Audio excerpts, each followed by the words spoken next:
Alors c'est ton deuxième film avec Anthony Minghella, après Le Patient anglais. Qu'est-ce qui le différencie des autres réalisateurs avec lesquels tu as travaillé? Une complicité qu'on a depuis Le Patient anglais qui nous lie, c'est-à-dire une amitié. Il y a une écoute, disons une confiance qui nous appartient.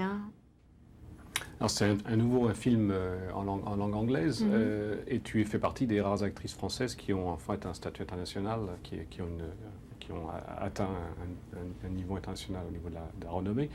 Qu'est-ce qui, au départ, t'a encouragé à aller dans cette voie-là, à pouvoir faire des films en anglais qui supposent une plus grande vulnérabilité face à...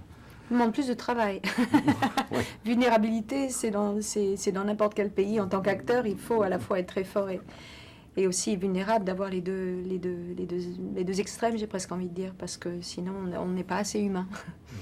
Mais qu'est-ce qui m'a poussée? Tout simplement l'intuition. J'avais envie de travailler en dehors des frontières françaises. J'avais envie d'aller vers les autres.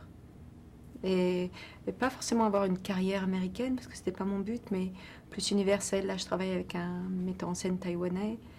J'ai envie de travailler avec Abbas Kiarostami, iranien, un metteur en scène iranien, ou Amos Gitaï d'Israël. Mais d'universalité, c'est-à-dire que l'acteur, l'artiste peut, grâce à son métier, être au-delà des frontières et des langues et des repères convenus, disons. Donc c'est se recréer une autre famille, une famille une vision commune, en fait. Moi, je rêve d'un monde sans frontières.